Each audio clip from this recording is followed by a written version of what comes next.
Viral नाही झाला म्हणजे कंटेंट वाईट आहे का? मी पण हाच विचार करायची. आपण एक रील बनवतो, एडिट करतो, छान दिसेल असं व्हिज्युअलाइज करतो, मग ती आपली पर्सनल रील असो किंवा बिझनेसच्या रिलेटेड. पण मग पोस्ट केल्यावर त्यावर रीच येत नाही किंवा लाईक्स येत नाही, मग वाटतं काहीतरी चुकतंय. पण रियालिटी ही आहे की एखादी रील व्हायरल होणं कंटेंटच्या क्वालिटीवर डिपेंड नाही करत. कधी कधी कंटेंट चांगलं असतं पण आपल्याकडून टायमिंग, ऑडियन्स आणि डिस्ट्रीब्युशन मिस होतं.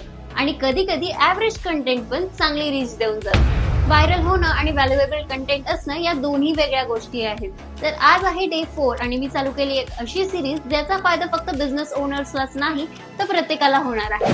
एखाद्या पर्सनल पेजच्या ग्रोथला व्हायरल होणं गरजेचं आहे, पण जर तुम्ही बिझनेस रन करताय तर व्हॅल्युएबल कंटेंट प्लस चांगली रीच भेटणं सगळ्यात जास्त इम्पॉर्टंट आहे.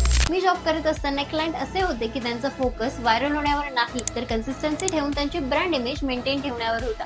कारण त्यांना सोशल मीडियावर जास्त क्राऊड अट्रॅक्ट करण्यापेक्षा त्यांच्या सर्व्हिसेसशी रिलेटेड कस्टमरमध्ये एक स्टँडर्ड सेट करणं इम्पॉर्टंट होतं. आपल्या नाशिकमध्ये 90% लोकल बिझनेस असे आहेत ज्यांच्याकडे कंटेंट असून पण एक गोष्ट मिसिंग आहे, ती म्हणजे सिस्टीम. आणि सिस्टीम नसेल तर रिझल्ट झिरो. आणि इथे मी त्याच सिस्टीमला स्टेप बाय स्टेप डिकोड करते. जर नाशिकमध्ये राहून तुम्ही अजून सुद्धा फॉलो केलं नसेल तर आताच फॉलो करा, कारण व्हॅल्युएबल गोष्टी पुन्हा पुन्हा तुमच्या फीडमध्ये येत नाही. तर भेटूयात नेक्स्ट व्हिडिओमध्ये. टाटा बाय बाय.